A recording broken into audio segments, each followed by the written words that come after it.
Hi, this is John Ochins. We're at the Addison Senior Center, and welcome to another episode of My Life.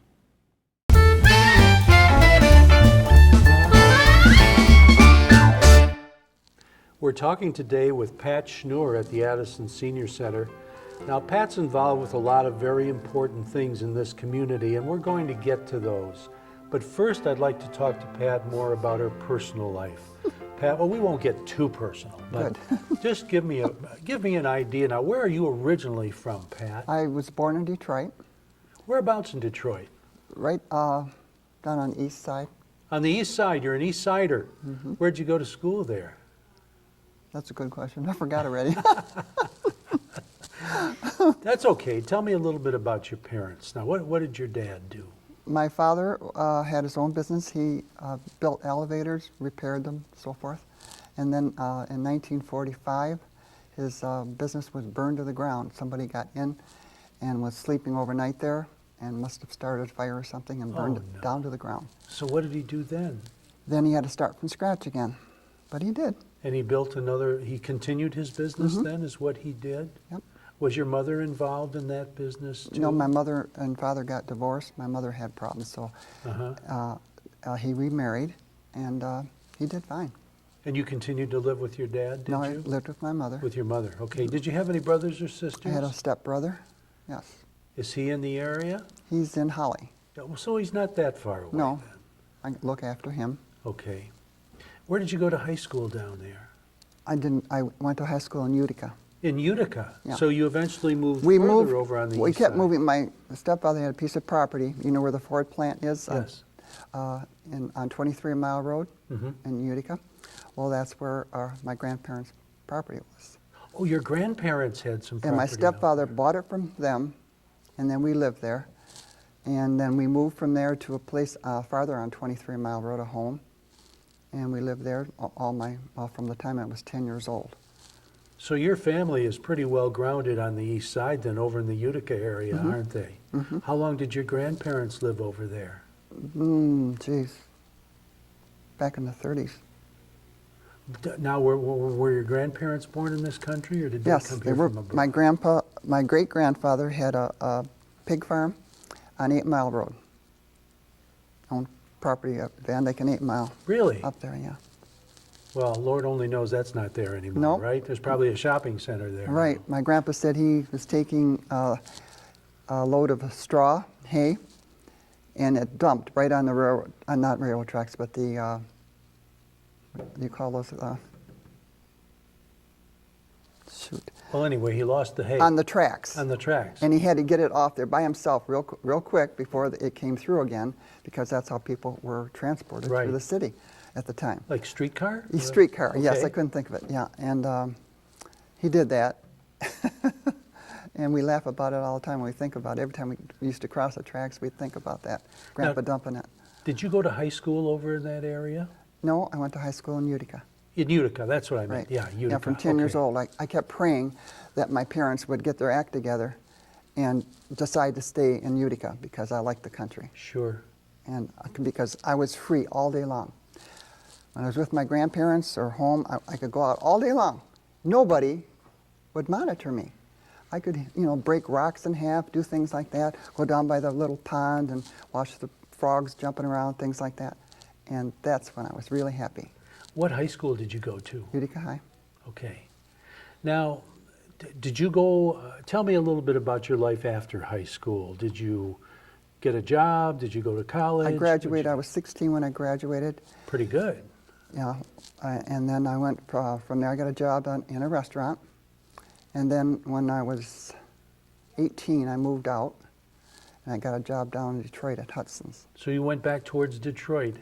Well, that was where the work was. And worked at one of the landmarks, Hudson's. Right. How long did you work there? I worked there about a year, and then I had met my husband at the ski resort. I was working at the ski resort. Ah, that's where you met Joe.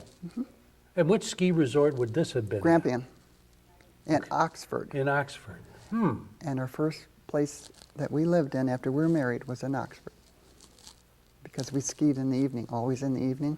My husband was the ski patrol. Yes, oh yeah, I remember that. Yep. Okay, now, what did you do at Hudson's when you worked there? I was a salesperson. All right. What department were you in? Oh, it was right across from the shoe department. We had all kinds of things like purses and things like that for women. You know, we're getting close to the holiday season here. Does that bring back some Hudson's memories to you? Not really. No? The parade or their The parade, wonderful yes. Christmas displays they used to have? The parade, because my father used to take me every year for the parade. And I was little, he put me on his shoulders so I could see above all the adult heads and see what was going on. It was very nice. I look forward to it every year. What did you like best about the holiday season from your youth?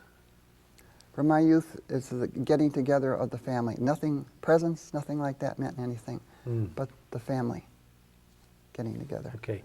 Now, tell me what brought you, you met Joe at the ski resort out here. Mm-hmm. Is that the first thing that brought you out towards the Oxford Right. area? Mm-hmm. Okay. Now, tell me a little bit about your life with Joe. When did you get married to him? I was, I think it was in 1959 I got married. Okay. And then we moved to Oxford. Did you live in Oxford right after We lived you on got Stanton married? Street, Okay. a little house. In downtown Oxford? Uh-huh. Okay. Yeah, and I remember seeing, we had to go from that house to the house next door to take our showers because it was real cold in the winter because we were both working. I was working at the resort and he would ski patrol in the evening after work. So anyway, we're taking a shower and we're looking at this very old house that we were living in. And the bugs were starting to come out and I'd say, I'm glad I'm going to be gone out of here by springtime. What did you do at the resort? At the resort, I was a cook. I see. Yep. Okay. Now, but was that couldn't have been a year-round thing because it was Just a in ski winter. resort? Just in winter. So what did you in the summertime? Did you work someplace? I didn't or- work in the summer Okay. after that. But that was after you were married, right? Right, right. Okay. Did you have children right away? I had or- one son. I got about a year and a half later. Okay. And how long did you live in Oxford proper? We lived in Oxford for 1 year, Okay. about 1 year. We're going to talk some more about this in just a few minutes, but we're going to take a little break right now, so don't go away. Okay. We'll be right back.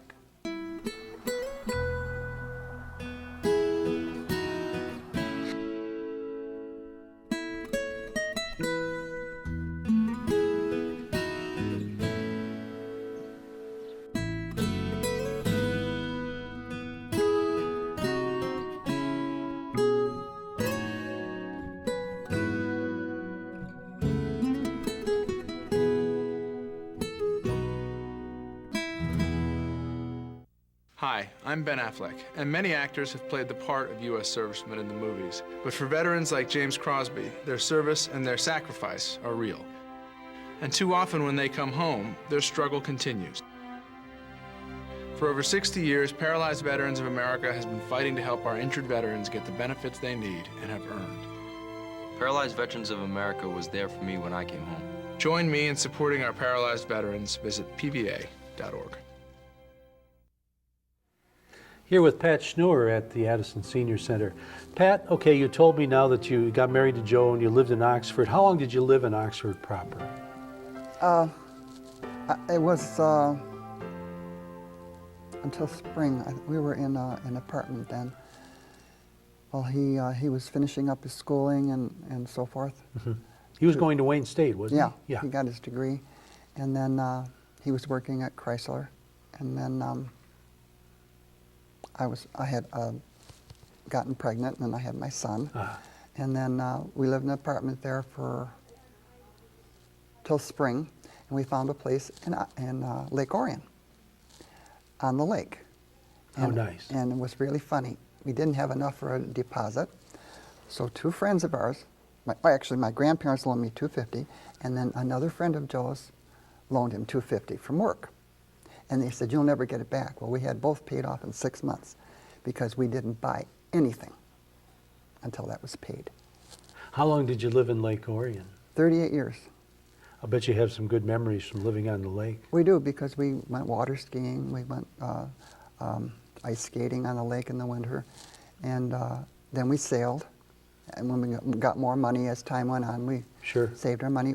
We bought a sailboat, think the first boat my husband had, he built. And I made 2 sets of sails for it. That was fun. We enjoyed that. When you make something yourself, you have an appreciation for it from then on. When you purchase it, it's not the same thing. It's just not the same. You guys aren't exactly couch potatoes, are you? No. No. Okay, so how long did you live in Lake Orion? On the 38 lake? years. 38 years, a long time. Yeah. And was it after that that you, I believe you purchased some property out here? Back in the 60s, yes. Okay. We purchased some property in Oxford, and we'd have a garden out there and things like that. We were planting trees and so forth. And then the very interesting thing is we had not looked at our deed close enough. And we had planted all these black walnut trees and tamarack and things like that. And chestnut. We came through one day, and they put this gas pipeline through. Oh, no. Every tree was gone. It was kind of sad. Oh, my, I'm sorry to hear Yeah, that. it was sad. Okay, so when did you actually move out to this area? We moved out here about 16 years ago. We built our own home. Uh-huh. And Was that after Joe retired? yes. Okay, and then you got very involved in the community around here. I know Joe is on commissions and things, and you're very involved here with the Senior Center as well. Could you tell us a little bit about some of the things that you do? Well, we do Meals on Wheels. And one of the things about doing Meals on Wheels is when you deliver a meal, the meal doesn't mean anything other than it being food. It's the interaction and the talking with the people and caring about them that is important to them. And I'm sure that's even more important It is. this time of year in the holiday season. Absolutely. They don't see their kids, a lot of them.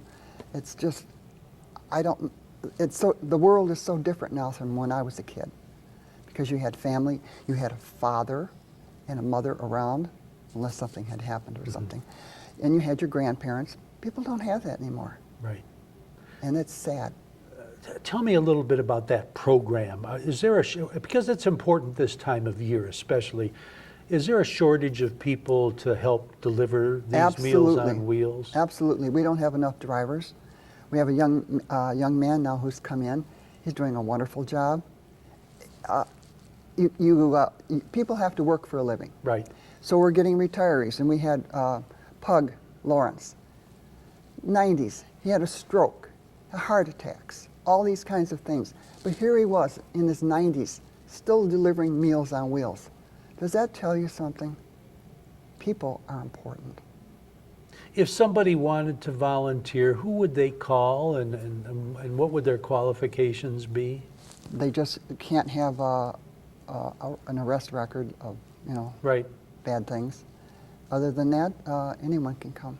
I mean, obviously they have to have You a have to- car you have because to they're be an using their adult. own vehicle, right? Yeah, their own vehicle, and they don't pay you for your gas anymore. They used to pay so much, gas, but they don't do that Okay, anymore. it's truly a way to give back to the community. Absolutely. And someone who likes to visit too, I would imagine. Right. Although you can't visit too long or the food will get cold, right? Exactly. Okay. Yeah, you have to kind of meter it. Tell me, what are some of the other things you do out here? Well, I used to do plant walks, and I stopped doing that for a while because people would sign up and then not show or call. And I thought, well, if it doesn't mean enough to them, then I'll stop doing it. Plant For a walks. while. Now, how does that work? Do you meet them at a certain place? Or, Right, I meet them out at Watershed Preserve, Okay. and we usually go out for at least an hour or more. And then I would teach them about edible and medicinal plants. And a lot of times I would bring a dish to serve. They could see what I made out of particular plants and things like that. And it's, I felt that if you came to it, meant you are interested in it, okay? And that means something to me. I'm giving something to you, and you will give something to someone else. It passes on. Now that sounds fun. like more of a spring and summertime activity. Is that true? In the fall, yeah. Okay, so if there's some folks out there who see this who would be interested in participating in this come springtime, and we're in the Addison Senior Center area, would they just come and check in at the Senior Center, or? They can, yes. And you would like to start this again, is Absolutely, that correct? sure. Okay, very good. Now, tell me some of the other things you're involved with here. Well, we do the elections every year, and what else was I? We were putting on programs every spring, like the library did. We had kids come out. We would have baseball games for the entire family. We had all kinds of activities for them on that day. Going to take a quick break, but we'll be back in a minute.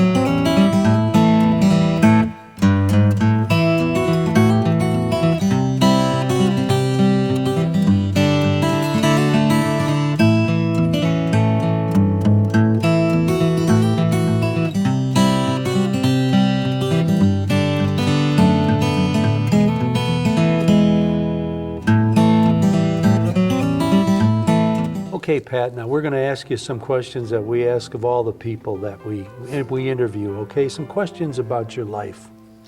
How did your parents raise you in comparison with the way kids are raised today? Well, we had a lot of freedom. Our neighbors watched over us when we were playing, when I was living in the city. When you're out on the sidewalk and walking around doing things, your neighbors watched out for you. That's just how it was. You had guidelines. Your parents gave you guidelines. You can't do this, you can't do that.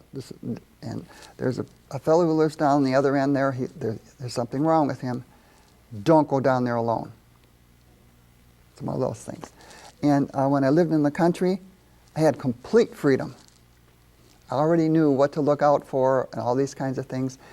There was no one to watch over me other than the people who were like my grandparents or my parents. And I had a freedom there that was so wonderful that kids don't have anymore. They monitor everything you do anymore.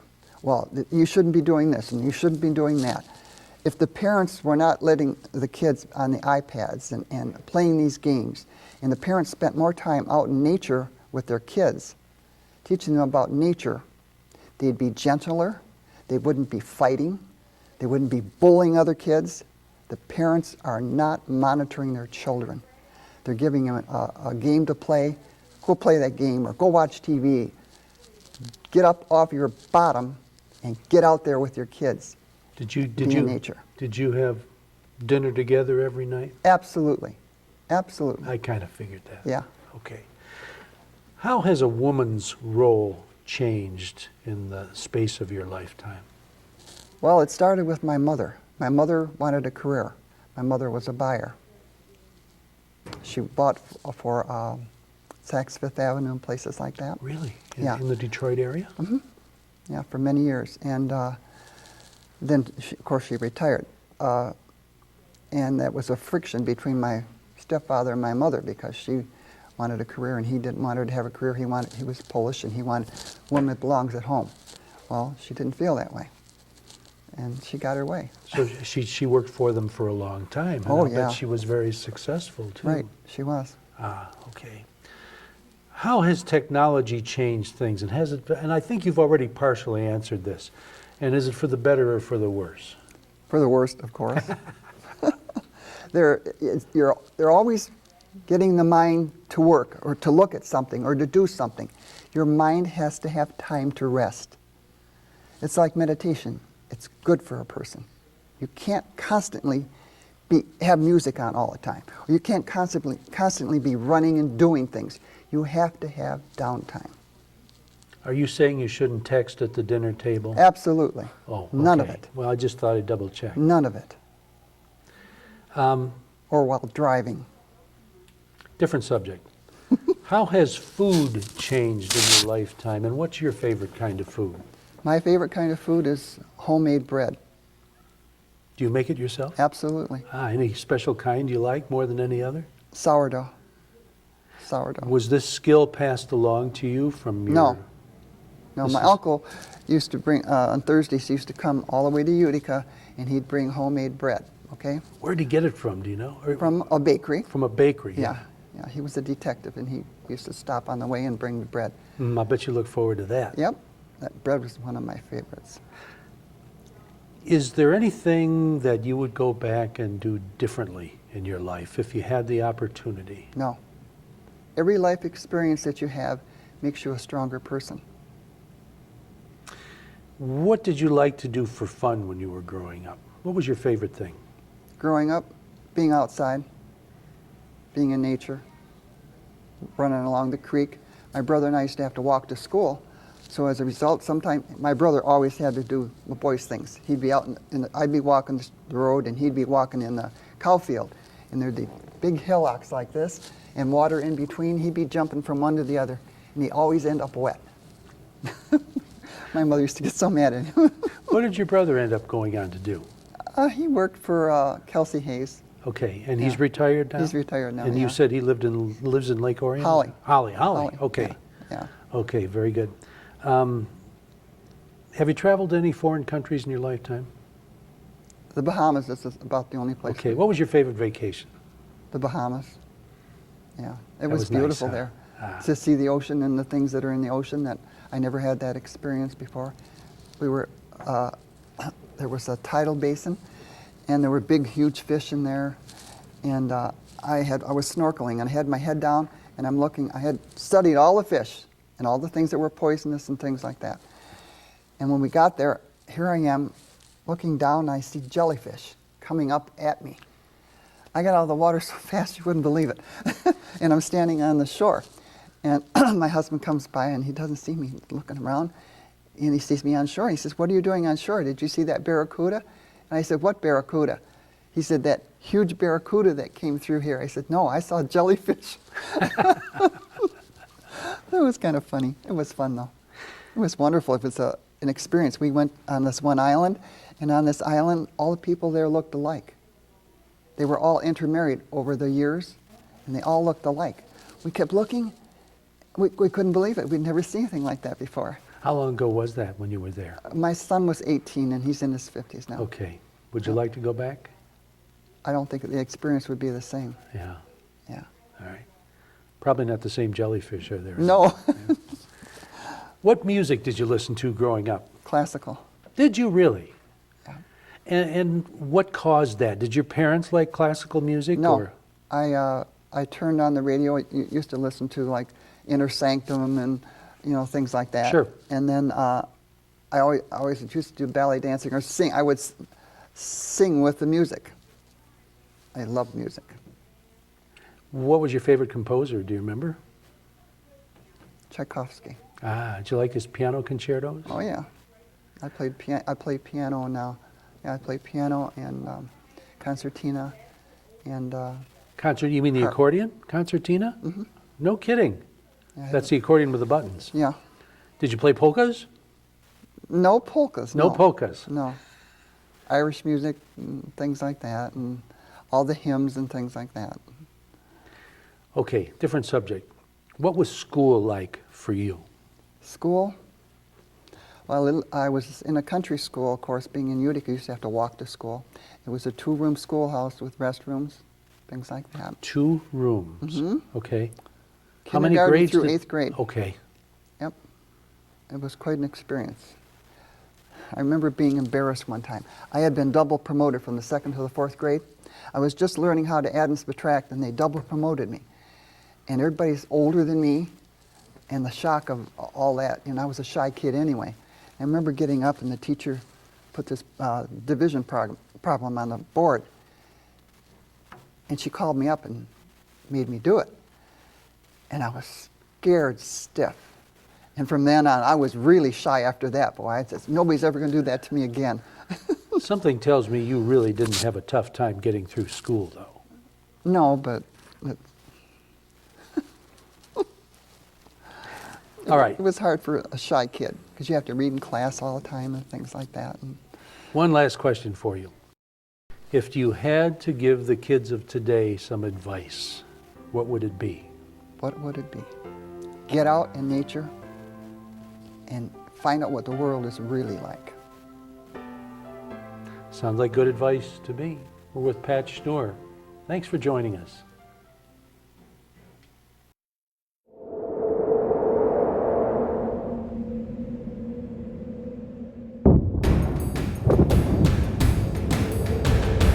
President Roosevelt signed the Bill of Rights. I've always appreciated the American Legion's My gratitude to the American Thank Legion. you all in the American Legion. We have millions of veterans that are members of our organization. Thank you.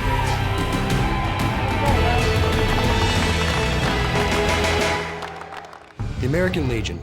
We serve America and its veterans. We pledge ourselves to our veterans, our youth, a strong national defense, and Americanism. These four pillars shape our work and what we do for America. There is power in our numbers. We're the largest organization of wartime veterans in the nation. We are 2.5 million members strong, men and women from every state in the nation and around the world. No other veterans organization wields this kind of power. We work relentlessly within our four pillars of service, and we succeed. The American Legion takes care of our fellow veterans and their families. We maintain close ties with Congress and the leaders in Washington, D.C. They respect us. They listen to us. We sponsor research and press for medical care and benefits for all veterans and active duty service members, whether they are members of the American Legion or not. President Roosevelt signs G.I. Joe's Bill of Rights. You've heard of the GI Bill of Rights, one of the most important pieces of social legislation of the 20th century. It was written and passed largely through the efforts of the American Legion. We were instrumental in the formation of what is now the Department of Veterans Affairs to make sure our veterans get the care and benefits they are promised and deserve. The young people of our nation are our future. They benefit from exceptional programs and generous scholarships that only the American Legion offers. We provide athletic programs like American Legion Junior Shooting Sports, Legion Baseball, and educational and civics programs like the Oratorical Scholarship Contest and Boys State and Boys Nation. As Supreme Court Justice Hugo Black stated, the quality of justice that Americans receive should not depend upon the amount of money they have. We promote citizenship and an appreciation of government. We have all been directly involved in our nation's defense as wartime veterans. We know what policies, tools, and manpower our military needs to protect this great country. We fight to get these things done. We're all very grateful to have the American Legion on point. We take our case all the way to the top in Washington, D.C. to ensure that America is prepared for any threat. We are patriots through and through. We believe in our flag and all that it stands for. Our Constitution, our Pledge of Allegiance, our way of life are all fundamental to maintaining our freedom and the standing that we have as the greatest country on earth. We promote and defend these values every day in communities across the nation. These pillars represent not just what we do, but who we are. We're here to serve our fellow veterans, their families, and all of America. We are here for them. We are here for you. The American Legion asks you to join us in our mission. If you share our vision and commitment to America, visit our website at legion.org or your nearest American Legion post today.